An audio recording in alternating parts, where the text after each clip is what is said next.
Romanos, capítulo número 8, versículo 18 em diante, diz assim: Porque para mim tenho por certo que os sofrimentos do tempo presente não podem ser comparados com a glória a ser revelada em nós. A ardente expectativa da criação aguarda a revelação dos filhos de Deus. Pois a criação está sujeita à vaidade, não voluntariamente, mas por causa daquele que a sujeitou, na esperança de que a própria criação será redimida do cativeiro da corrupção, para a liberdade da glória dos filhos de Deus. Porque sabemos que toda a criação, a um só tempo, geme e suporta angústias até agora. E não somente ela, mas também nós, que temos as primícias do Espírito, igualmente gememos em nosso íntimo, aguardando a adoção de filhos, a redenção do nosso corpo. Porque na esperança fomos salvos. Ora, a esperança que se vê não é esperança, pois o que alguém vê, como o espera? Mas se esperamos o que não vemos, com paciência o aguardamos. Até aqui, queridos irmãos. Já compartilhei com os amados e peço permissão para recordar uma experiência que eu tive no mês de janeiro, quando eu consegui sair de férias, né? Depois de muitos e muitos anos no trabalho, eu consegui sair de férias. Um dos lugares que eu visitei foi o município de Brotas, no interior de São Paulo, perto de Torrinha, por sinal. Não consegui ir até Torrinha, fiquei só em Brotas, mas foi uma experiência muito bacana, muito gostosa. E num dos lugares que eu visitei em Brotas, que tem muita natureza, chamava-se Recanto das Cachoeiras, e foi lá que eu tomei os meus melhores banhos de cachoeira de todos os tempos. Fazia um calor medonho. Os irmãos sabem, né, como é que foi janeiro, e aqueles banhos me revigoraram de uma maneira muito especial. Eu gostei muito. E depois que eu tomei os banhos de cachoeira, havia lá no lugar umas redes para você deitar debaixo das árvores. E eu fui lá, era mais ou menos meio-dia e meia, e eu deitei numa daquelas redes, né? E fiquei olhando para o céu e para as árvores. E como eu disse da outra vez, o que me chamou a atenção foram duas coisas. A primeira é que só tinha uma rede vaga, eu consegui ocupá-la, todas as outras estavam ocupadas. E todas as pessoas que estavam nas redes, todas elas estavam ocupadas com o celular ou com alguma revista ou algum livro. Enfim, elas estavam na rede, mas não estavam olhando o que acontecia ao redor. Não estavam desfrutando da natureza. Os irmãos sabem, eu tenho tentado desenvolver uma atitude de contemplação daquilo que Deus faz, e eu estava num lugar cheio de natureza, de obra de Deus e não de homem, né? Com exceção da rede. E eu era o único que estava lá, sem celular, sem revista, sem livro, de papo pro ar, como diria a Inesita Barroso, né? Olhando para o céu e olhando para as árvores. E eu vi uma cena maravilhosa. Só eu vi, ninguém mais viu. Na árvore em frente a nós, bem na árvore em frente, havia um oco. E uma passarinha vinha de 5 ou 6 minutos, um intervalo de 5 a 6 minutos, ela vinha voando, entrava nesse oco e dava para ver de onde eu estava ela alimentando 2 filhotinhos. Talvez houvesse mais, mas da onde eu estava só dava para ver 2 filhotinhos. E eu fiquei lá olhando, né? E a passarinha alimentava, todo mundo sabe como é que a passarinha alimenta o passarinho, né? O filhotinho, e saía voando. Então ela chegava por um lado e saía por outro, todas as vezes. Engraçado, ela nunca saiu pelo lado que entrou e nunca entrou pelo lado que saiu. Sempre do mesmo jeito. E eu fiquei lá, né? Pelo menos 1 hora, olhando. Essa passarinha não vai cansar, não? Né? De ficar trazendo comida para esses gulosos dos filhotinhos dela, né? E aí, é claro, eu me lembrei na hora do ensino do Senhor Jesus, né? Para a gente olhar para as aves do céu. Não semeiam, não colhem, nem ajuntam em celeiros, né? E o evangelista Lucas, na sua versão, diz: nenhum deles passa despercebido a Deus. Mateus tem uma fala mais forte do que a de Lucas. Nós temos estudado esse texto nas aulas da escola dominical e é um texto muito forte, Mateus capítulo 10. No versículo 29 diz, Jesus dizendo, não se vendem 2 pardais por um asse? Nenhum deles cairá em terra sem o consentimento de vosso Pai. Olha que legal.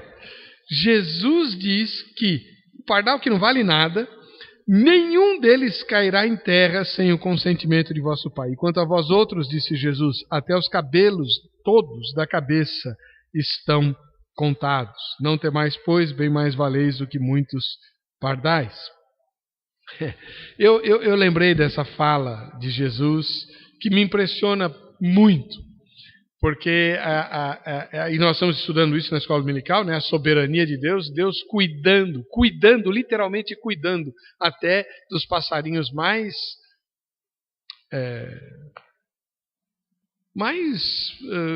simples ou mais desapercebidos que existem. A gente nem nota os pardais. E a passarinha lá, não sei que raça ela era, mas não era um pardal, né? E ela ficou lá alimentando os filhotes. Nenhum passarinho cai sem a permissão de Deus. Coisa linda, né? Porém, irmãos, quando a gente olha para a vida, para o mundo, para o texto de Romanos que nós lemos, nós percebemos que as coisas são más. Há, sim, filhotinhos que caem do ninho. Caem. A gente encontra no chão, na rua, né? Filhotes que se perdem. Passarinhos que caem. Assim como encontramos, infelizmente, crianças que são abusadas, justamente por aqueles que deveriam protegê-las. E você fica pensando, mas como assim? Por que isso acontece? E um monte de gente aí fora, quando você fala de Deus, se Deus existisse, isso não acontecia. É a primeira coisa que eles falam. As crianças não sofreriam, não seriam abusadas.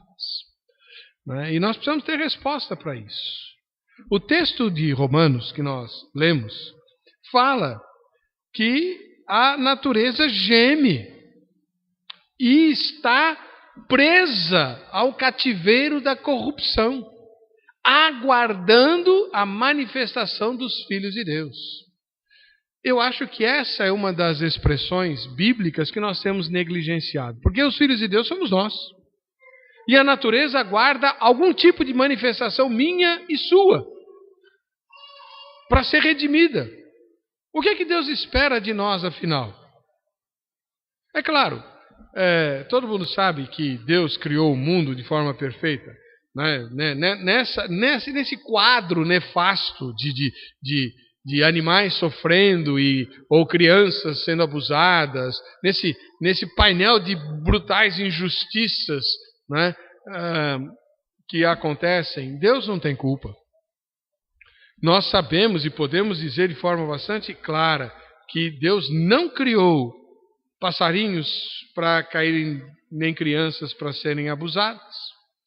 Ele criou um mundo perfeito, santo, e Ele conduz a história de volta para esse mundo. É disso que o texto de Romanos fala. A natureza aguarda ser redimida desse cativeiro que alguém sujeitou. E não foi Deus. Não foi Deus que sujeitou a natureza ao sofrimento, às angústias. Não. Deus fez uma natureza perfeita, completamente limpa de qualquer tipo de sofrimento. Tanto é que nas promessas do último livro da Bíblia, ele diz que todo tipo de sofrimento, seja ele físico, moral, espiritual, emocional, intelectual, qualquer tipo de dor será completamente banida da história por toda a eternidade, porque vai ficar confinada no lago que arde com fogo e enxofre, a segunda morte, para onde vão aqueles que seguiram ou que rejeitaram a salvação em Cristo Jesus. Mas aqueles que estão em Cristo Jesus, como nós, creio eu, estamos, vamos penetrar numa nova realidade. Né? O hino que nós cantamos tem uma estrofe lá, o Conto das Bênçãos, né? Em que diz: quando vires outros com seu ouro e bens, lembra que tesouros prometidos tens. Nunca os bens da terra poderão comprar as mansões celestes em que vais habitar. Nós esquecemos disso. Nós olhamos para aquilo que os homens fazem e têm, invejamos essas coisas, lamentamos a nossa sorte e esquecemos o futuro glorioso, perfeito, maravilhoso, que nem olhos viram, nem ouvidos ouviram, nem jamais subiu ao coração do homem, que Deus tem preparado para aqueles que o amam. Então, Deus não é culpado desse sofrimento. Aí você vai dizer assim, sim, há um culpado, chama-se Satanás. Satanás, a serpente, o dragão, né? Uma vez eu lembro, há muitos e muitos anos atrás, eu trouxe uma mensagem aqui, eu não sei onde foi parar aquele esboço, mas eu fiz uma pesquisa dos apelidos do diabo, em português, né? Misericórdia! Você enche várias páginas com expressões e nomes que o povo brasileiro já deu para o diabo, né? Canhoto, fedido, chifrudo. Canhoto eu não sei porquê, né? Isso é um grande preconceito, né? Tanto é que se você olhar para o dicionário, você vai encontrar uma coisa estranhíssima, que aliás tem que ser banida dos dicionários por causa desse português politicamente correto. Você sabe qual é o antônimo de destro? Antônimo de destro não é canhoto. Destro é aquele que tem os movimentos da mão direita. O antônimo de destro é o quê? Sinistro. Sinistro. Por isso que um dos apelidos do diabo é canhoto, né? Cão. Enfim, tem um monte. Ele é o culpado. Não. O diabo instigou o homem a se revoltar contra Deus. Mas espera aí. Esse era o papel dele. Se alguém pudesse entrevistar o diabo e falar assim, para que você serve? Né? A resposta seria uma só. Eu sirvo para instigar as criaturas contra o Criador. Essa é a minha função. Tanto é que a palavra Satanás é a expressão Satanás. Em português, a tradução correta seria o adversário, aquele que se opõe. Então, a função do diabo, de Satanás, é ser o adversário, é se opor, né? Aquilo que o Criador fez. É a função dele, né? E opor a Deus e querer destruir a sua obra. Agora, a gente tem que lembrar, irmãos, que a Bíblia deixa muito claro que Satanás já está julgado. Satanás já está julgado. O destino dele está absolutamente selado. O inferno foi criado por Deus justamente para acomodar Satanás e os seus seguidores. Deus já resolveu o problema de Satanás. Ele vai inaugurar o lago que arde com fogo e enxofre, né, juntamente com o anticristo e o falso profeta. Né? Então, não é Satanás o grande culpado. Mas ele instigou o homem. É verdade, só que o homem podia ter resistido aos embates de Satanás. Você sabe que é por isso que é importante estudar doutrina, né?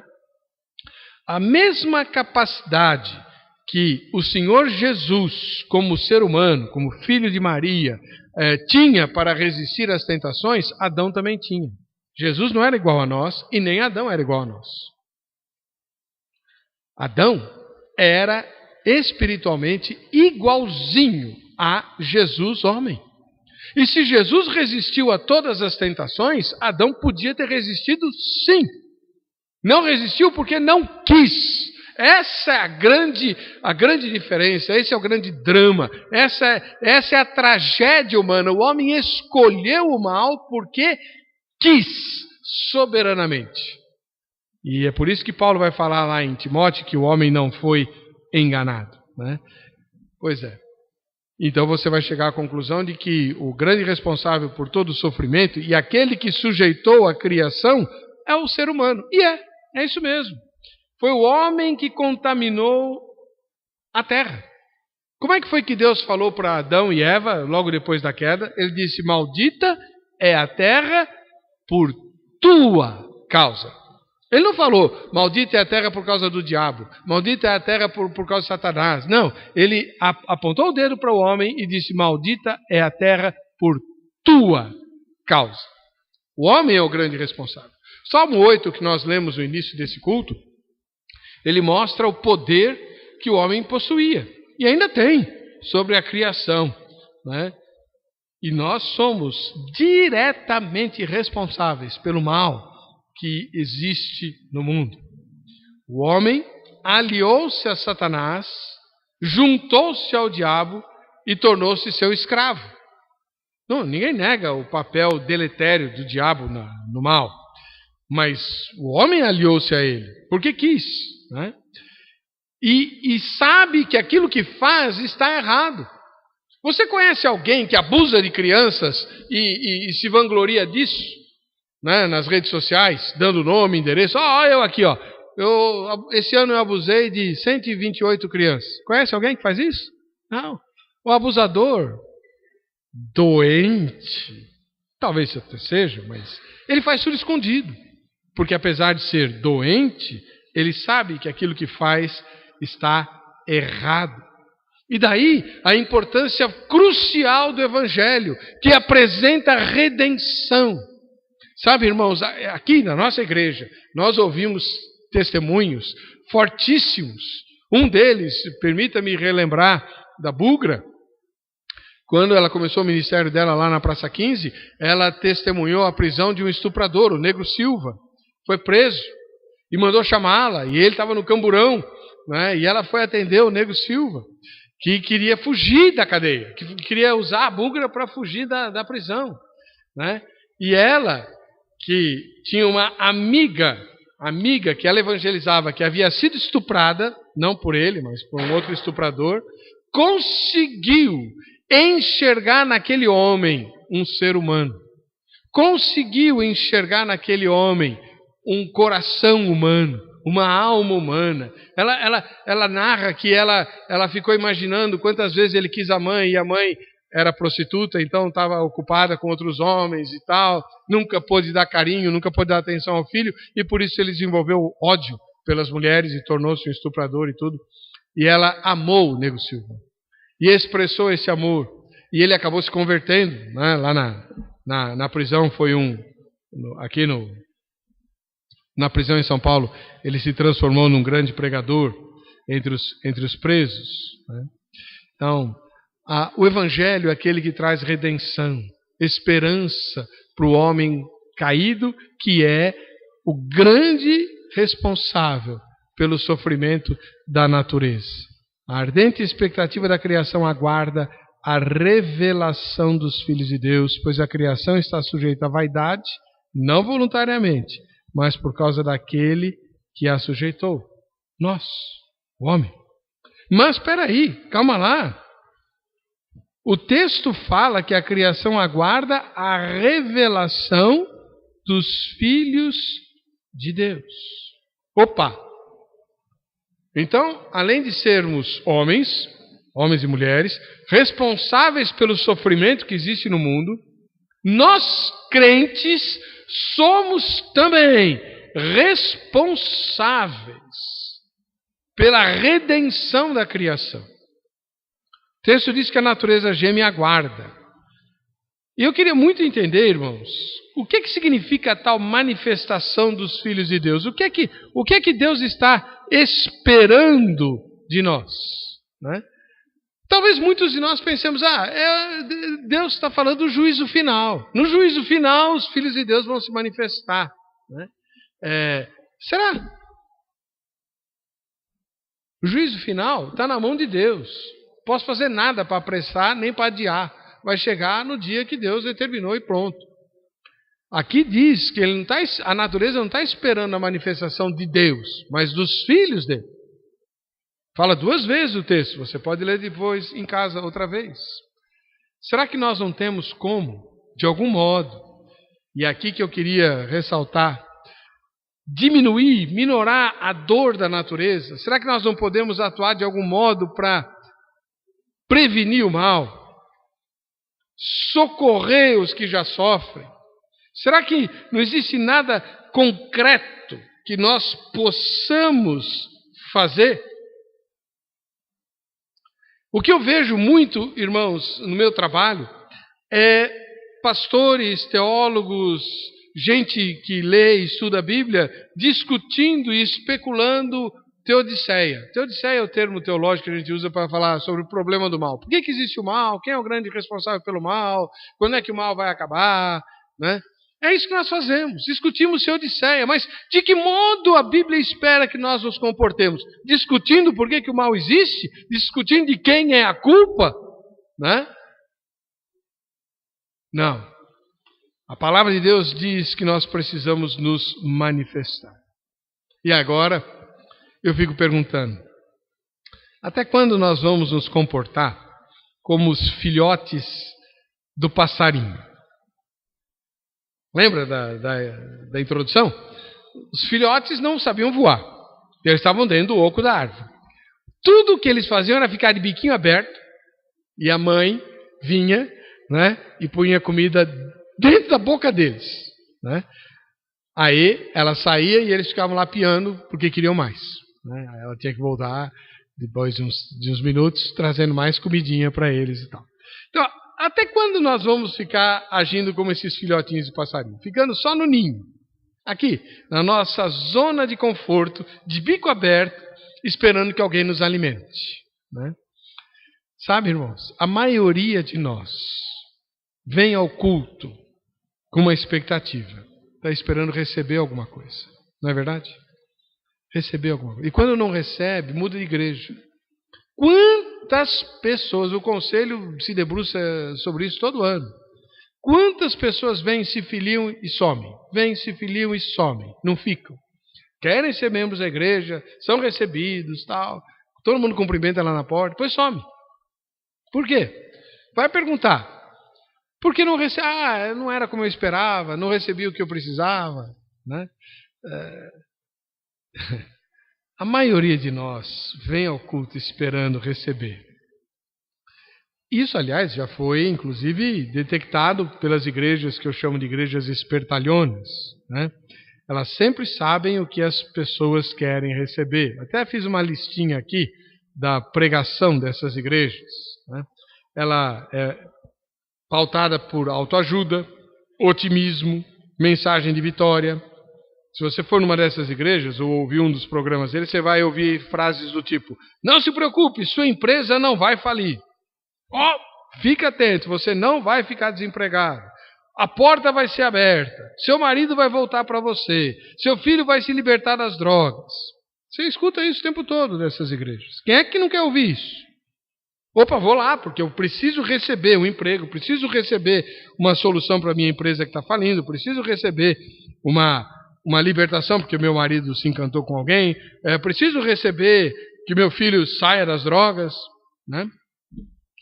Mensagens que, na verdade, ensinam os crentes a receber poder, receber autoridade para derrotar os gigantes que ameaçam você.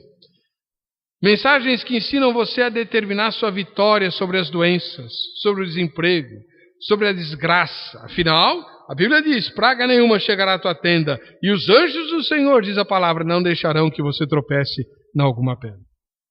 Amados, tudo isso que eu falei é bíblico. Ninguém inventou essas frases. Elas estão na palavra de Deus e elas são tiradas da Bíblia Sagrada. São bíblicas essas palavras. Mas quem as está usando é Satanás. Ele fez isso com Jesus. Como é que Satanás atacou Jesus? Está escrito, está escrito. A Bíblia diz, olha lá. Inclusive, uma dessas frases o diabo textualmente usou. Né? Pode pular daqui para baixo quando Jesus estava no pináculo, porque está escrito que aos seus anjos dará ordem a teu respeito para que não tropeces em alguma pedra. Irmãos, a gente não pode se enganar. Culto não é para receber. Culto é para dar. E eu não estou falando de dinheiro. Também a gente precisa dar dinheiro, sim. A gente sabe o que está sofrendo aqui por causa disso, né? Mas culto, prioritariamente, é para dar adoração, coração, vida. Ah, mas então a gente não recebe nada? Recebe. Recebe a palavra. Agora, o que a palavra diz? A palavra diz, lá em Isaías capítulo 6, por exemplo, diz assim: a quem enviarei? Quem há de ir por nós? Deus falando. O que ele espera de nós? Eis-me aqui, envia-me a mim. Jesus, quando terminou seu ministério, segundos antes de subir para o céu, ele deu uma missão: ide fazer discípulos de todas as nações. Antes, ele disse: eis que vos envio como cordeiros para o meio de lobos. Ou seja, a mensagem de Deus, a mensagem que nós recebemos é uma mensagem de envio, de comissionamento, de missão, de tarefa. Não é uma mensagem de fica tranquilo que eu vou resolver tudo. Fica tranquilo porque você vai ser cabeça e não cauda. Fica tranquilo porque tudo podemos naquele que nos fortalece. Né? Não é assim. Isso é se comportar como o passarinho que fica lá no ninho, esperando a pobre da passarinha, que se esfalfa o tempo inteiro para alimentar aqueles filhotes insaciáveis. Até quando nós vamos ficar no ninho? Até quando nós vamos ficar aqui, de bico aberto, esperando que alguém nos alimente? E quando o alimento não é muito bom, não é muito gostoso, não é muito legal, acho que eu vou mudar de árvore, vou mudar de igreja, vou mudar de ninho. Né? Aqui não está legal. Gente, Deus espera a nossa manifestação neste mundo, minorando o mal. Estamos no limiar de um novo ano. Daqui a poucas horas nós vamos passar para 2018. Por que a gente não pode pôr como projeto de vida, em 2018, sair da zona de conforto? Mas peraí, isso dói. Pode crer. Mas aí eu vou cansar. Vai mesmo. Mas eu vou me desgastar. Vai. Ué, se imagina se Jesus não quisesse sair da zona de conforto dele, que era nada menos do que o céu. O céu. E ele rei, lá no céu. Né? E se ele não quisesse deixar o que ele deixou, onde nós estaríamos? Como eu disse no início do culto, lamentando ter passado mais um ano porque está chegando o momento da nossa morte e não há esperança para nós. Mas porque ele deixou a zona de conforto dele e veio a esse mundo, deixou de ser o passarinho no ninho recebendo, mas veio para dar. Como ele mesmo disse, eu não vim para ser servido, mas para servir e dar a minha vida em resgate de muitos. Então, aí sim, aí a salvação foi feita. E nós estamos aqui louvando essa atitude de Jesus. Ele pede muito menos de nós. Muito menos. Muito menos. Nós vivemos um país abençoado. Nenhum de nós é açoitado. Nenhum de nós perde o emprego. Nenhum de nós é torturado e expulso de casa por ser cristão. Nós podemos fazer o culto com as portas abertas. E se alguém aqui vier perturbar, eu posso ligar para a polícia, e mesmo que o policial que me atender for um inimigo da fé, uma pessoa que tem uma crença, um satanista, mesmo que ele seja um satanista, ele vai vir com o dinheiro do Estado para garantir o nosso direito de adorar a Deus. Isso é uma bênção raríssima, cada vez mais rara no nosso mundo. Cada vez mais rara. Você não pense que só no mundo islâmico. Eu não sei se foi na Inglaterra, ou na Irlanda, ou na Escócia. Eu sei que foi um dos países do Reino Unido. Este ano, instaurou-se uma controvérsia medonha. Sabe por quê? Foi parar nas cortes de justiça, porque algumas famílias traziam os filhinhos pequenos para a escola dominical da igreja. E alguém entendeu que isso era uma violência contra o direito das crianças. Acredite se quiser. Pesquise. Não agora, mas depois você pesquisa na internet. Você vai achar. Isso aconteceu num país cristão. Quando ele chega à idade da razão, ele decide se ele quer ir à igreja ou não. Pai não pode obrigar. Mãe não pode obrigar. Acredite. Nós vivemos num país extremamente abençoado. Porque ninguém vai te processar se você trouxer as crianças para a igreja. Pelo contrário. Não é? Irmãos, a manifestação dos filhos de Deus que traz alívio à dor da criação começa assim. Comigo e com você, assumindo o compromisso de em 2018 Deus nos desinstalar, Deus nos tirar da zona de conforto, né? E começar a, como diz aquela música, reinar em nós, reinar na nossa escuridão. E como eu aprendi em outro lugar, lá no Rio de Janeiro, também nas minhas férias, em Itatiaia, enquanto eu esperava o culto começar, o grupo de louvor estava ensaiando, e eles estavam ensaiando essa música, e aí Deus falou comigo, falou, reina em mim, sobre a minha escuridão e tal. Eu vou reinar sim, mas eu não vou acender a luz não. Eu reino na escuridão, durante a escuridão. Não precisa acender a luz. Faça o que eu estou dizendo e tudo vai dar certo. Olha, eu estou disposto a sair da zona de conforto e deixar Deus me ajudar a diminuir a dor da natureza, a dor da criação, especialmente a dor de quem adora a Deus ao meu lado, domingo após domingo, nesses bancos. Você sabe. Que Deus nos abençoe.